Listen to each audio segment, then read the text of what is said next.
Problem ఉంది అనడానికి ఆ సంకేతాలు ఏమిటో తెలుసుకుందాం. సిమ్టమ్స్ ఏమిటి మనకి? ఫస్ట్ జనరల్గా బర్పింగ్ అంటే విపరీతంగా ఇవి తేన్పులు వస్తూ ఉంటాయి. మనకు తెలుసు కదా, వాస్తవానికి అంటే మనకి తెలుస్తుంది పర్టికులర్గా తేన్పులు అనేవి ఎక్కువగా వస్తాయి అన్నమాట. బర్పింగ్స్ అంటాం వాటిని.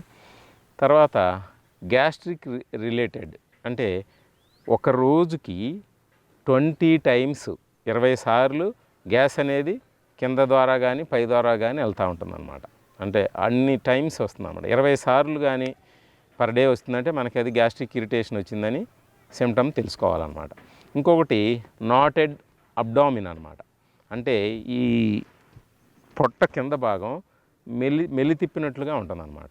అలాంటి పెయిన్ వస్తుంది, బాగా పెయిన్ వస్తుంది, మెలితిప్పినటువంటి పెయిన్ అనమాట. ఉండలేమంటారు చూసా, అలాంటి పెయిన్ అనేది వస్తుంది.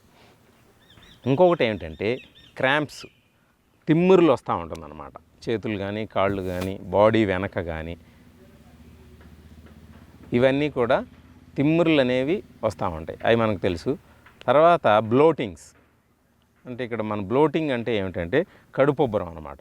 మనం కొంచెం తిన్నా సరే ఆ గ్యాస్ ఫామ్ అయి ఉండడం వల్ల ఈ కడుపుబ్బరం అనేది మనకు తెలుసు, అది కడుపుబ్బరం అంటే అదొకటి ఉంటుందన్నమాట. ఇంకొకటి ఈ ఆ గ్యాస్ట్రిక్ ఇరిటేషన్ ఉంటే ఏమిటంటే మోషన్ వస్తుంది అనేటటువంటి ఒక ఫీలింగ్ ఉంటుందన్నమాట.